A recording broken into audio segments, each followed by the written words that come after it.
Good morning प्रिय विद्यार्थियों, स्वागत है आपका अभी क्लासेस में। और जैसा कि हम सभी जानते हैं कि जैक बोर्ड की जो परीक्षाएं शुरू होने वाली है उसके लिए हमारे पास सिलेबस जो है आ चुका है। और इस बार हमारी परीक्षाएं जो है वो 2 पालियों में ली जाएगी, यानी कि 2 बार होगा। पहला होगा टर्म 1, फिर होगा टर्म 2। तो आइए दोनों का पहले सिलेबस देख लेते हैं। वैसे तो इस पूरे चैप्टर यानी कि ये जो पूरा PDF है आप अवेलेबल कर सकते हैं, यानी इससे आपको स्कूल की तरफ से मिल गया होगा, जिसमें क्लास 9 से लेकर के क्लास 12 तक के जो है सिलेबस इसमें अपलोड किया गया है।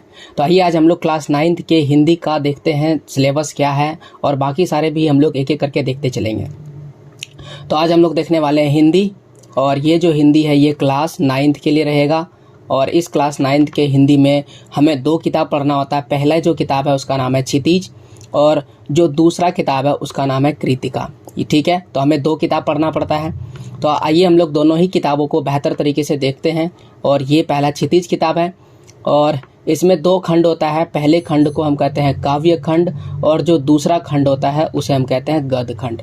ठीक है, अब ये दोनों में अंतर क्या है थोड़ा सा मैं आपको एक्सप्लेन कर देता हूँ। ये जो काव्य खंड है इसमें सिर्फ और सिर्फ हमें कविता पढ़ना पड़ता है, और ये जो गद्य खंड है इसमें हमें पढ़ना पड़ता है कहानी।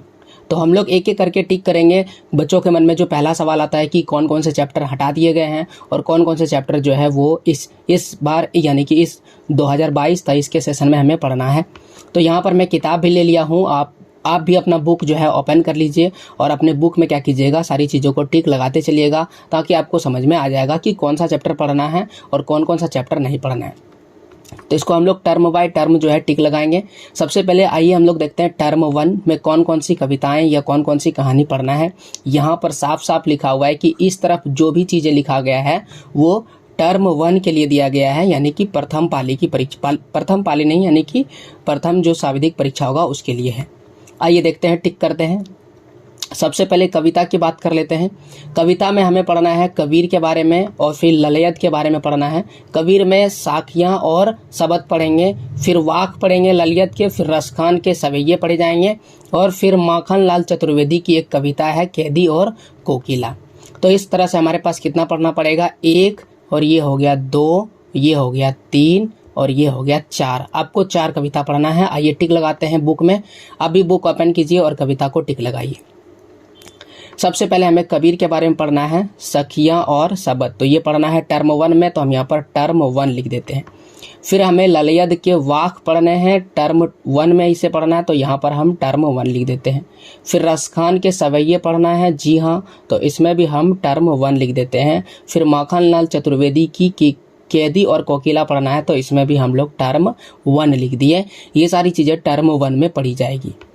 अब आइए ज़रा इसमें आते हैं कहानी में। तो कहानी में देखिए हमें क्या पढ़ना है। प्रेमचंद्र ये जो है उसकी 2 बेलों की कथा, ब्लू रंगों में ले लेते हैं इसे। प्रेमचंद्र की जो कहानी है 2 बेलों की कथा, ये हमें पढ़ना है। ये हो गया हमारी पहली कहानी। फिर आता है राहुल सांस्कृत्यान, इसमें हमें पढ़ना है लहासा की ओर। ये हो गया दूसरी। वैसे तो ये कविता नहीं, कहानी नहीं है, बल्कि ये एक यात्रा वृतांत है। फिर श्यामाचरण दुबे की एक जो है उपन्यास या फिर एक भाग है, कहानी का ही एक भाग है, उपभोक्तावाद की संस्कृति, जिसमें हमारी संस्कृति पर इन्होंने कठोर प्रहार किया है और हम किस तरह से अपनी संस्कृति को बदल रहे हैं उसके बारे में बताया गया है। फिर आता है जाबिर हुसैन सांवले सपनों की यादें, ये एक तरह की आत्मकथा है। इसमें भी हमें 4-4 पढ़ना है, यानी कि यानी टर्म 1 में 4 कविताएं और 4 कहानी पढ़नी है। आइए बुक में हम लोग इसे टिक लगाते हैं कि बुक में कौन कौन सा चैप्टर हमें पढ़ना है। ऊपर से टिक करते हैं। सबसे पहले प्रेमचंद्र की 2 बेलों की कथा, ये बहुत ज़्यादा अच्छी कहानी है, आप इसे ज़रूर पढ़िएगा। ये हम लोग पढ़ना है टर्म 1 में। फिर हमें राहुल सांस्कृत्यान की जो लिखा कह सकते हैं लहासा की और यात्रा वृत्तांत है, इसे भी हम लोग टर्म 1 में पढ़ेंगे। श्यामाचरण दुबे के द्वारा लिखी गई उपभोक्तावाद की संस्कृति, इसे भी हम लोग टर्म 1 पढ़ेंगे। फिर जाबिर हुसैन आते हैं सांवले सपनों की याद, इसे भी हम लोग को पढ़ना है टर्म 1 में। अब आपको ये सब चीज़ समझ में आ गया होगा कि टर्म 1 में कौन कौन सी चीज़ें हमें पढ़ना है। आप इसे टिक लगा लीजिए अपने बुक में। बुक अगर आपके पास है ओपन करके ऐसे ही टर्म 1 लिखिएगा, पेंसिल से टिक लगाइएगा, पेन कहीं भी यूज नहीं करना है, बुक आपका गंदा हो जाएगा प्लीज़, क्योंकि आने वाले बच्चे भी हो सकता है कि उस किताब से पढ़ेंगे, तो ऐसे आप टिक लगा लीजिए। तो टर्म 1 में आपको समझ में आ गया कि हमें क्या क्या चीज़ें पढ़ना है। अब आइए बुक को ओपन करते हैं, यानी कि PDF पर आते हैं, टर्म 2 वाला देख लेते हैं, साथ ही दोनों देख लेंगे तो अच्छा रहेगा। पहले हम लोग टिक कर लेते हैं, फिर पढ़ाई क्या करेंगे, शुरू करेंगे। ओके चलिए, जब पढ़ेंगे तो जब मैं आपको बुक पढ़ाऊंगा तब आपको सिखाते चलूंगा। टर्म 2 वाली देख लेते हैं। फिलहाल तो आपको टर्म 1 की ही तैयारी करनी है, लेकिन थोड़ा देख लीजिएगा कि टर्म 2 में हमें क्या क्या पढ़ना है। आइए फिर से पहले कविता को देखते हैं। क्षितिज बुक की एक कविता है काव्य खंड। तो काव्य खंड में हमें क्या क्या पढ़ना है।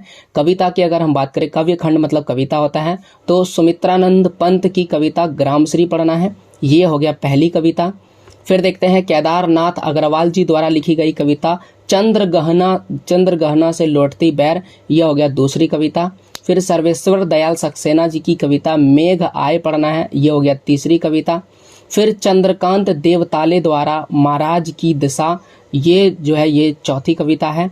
और फिर पांचवी है राजेश जोशी द्वारा बच्चे काम पर जा रहे हैं, ये है पांचवी कविता। तो इस तरह से हमें टर्म 2 में 5 कविताएं पढ़ना है। आइए टिक लगा के देखते हैं टर्म 2 में वो कौन कौन सी कविताएं हैं।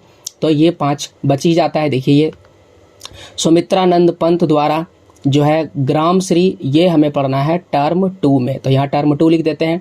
केदारनाथ अग्रवाल द्वारा लिखी गई चंद्रगहना से लौटती बैर, ये हो गया टर्म 2 में पढ़ना है। फिर सर्वेश्वर दयाल सक्सेना मेघ आए, ठीक है, तो ये हो गया तीसरी, और ये सॉरी माफ़ कीजिए, टर्म 2 में ही पढ़ना है, यहाँ पर तीसरा लिखा गया है, टर्म 2 लिख देते हैं इसे मिटा करके। तो ये टर्म 2 में हमें पढ़ना है।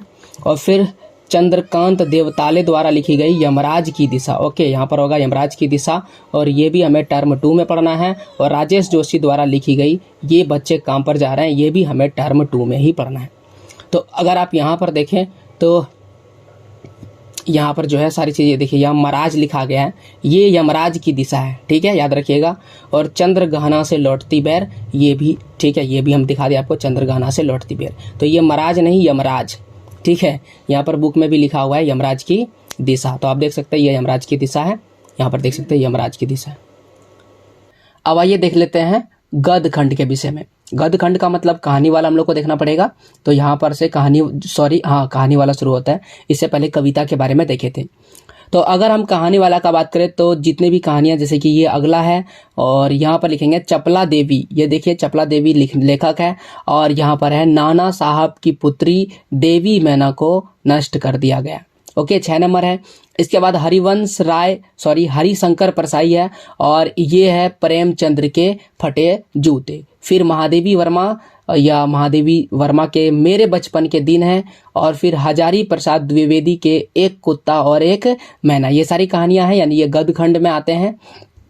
और आइए बुक में देखते हैं ये सारी कहाँ पर है। तो इसके पहले 4 नंबर तक टर्म 1 में था, और यहाँ से शुरू हो रहा चपला देवी जो है ये टर्म 2 में पूछा जाएगा, और ये है नाना साहब की पुत्री देवी मैना को भस्म कर दिया, ये पूछा जाएगा हमें टर्म 2 में।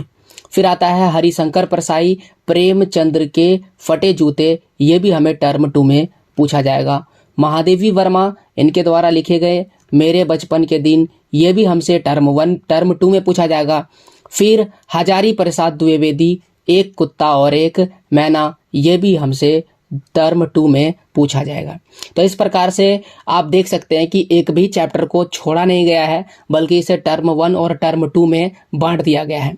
तो आप इस तरह से अंदाजा लगा सकते हैं कि कौन सा चैप्टर टर्म 1 में पूछा जाएगा और कौन सा चैप्टर हमें टर्म 2 में पूछा जाएगा। तो आसानी से आप इसे टिक लगाइए और अपनी तैयारी को बेहतर कीजिए। अब आने वाले वीडियोज़ में और भी हम बाकी, जैसे कि अभी छूट चुका है कृतिका, एक एक करके जब हम लोग करेंगे तो बेहतर रहेगा। और आने वाले वीडियोज़ में हम लोग कृतिका के बारे में पढ़ेंगे कि ये जो दूसरे वाली बुक है इसमें कौन कौन सी चीज़ें हमें टर्म 1 में पढ़ना है और कौन कौन सी चीज़ें टर्म 2 में पढ़ना है। इससे होगा कि हमें जो है क्या कहते हैं, बुक बाय बुक करेंगे तो बेहतर रहेगा। ठीक है, तो मिलते हैं आपसे अगले वीडियो में। तब हम आपको बुक 2, तब आप बुक ओपन कीजिएगा और इसमें ज़्यादा समय नहीं लेंगे, आपको आज ही सारे वीडियोज अपलोड कर देंगे। ठीक है, तो पूरा वीडियो देखने के लिए थैंक यू। जुड़िए अभी क्लासेस से, और अभी क्लासेस में मैं आपको ये सारे वीडियोज प्रोवाइड करूँगा ताकि आपकी पढ़ाई और भी बेहतर हो सके।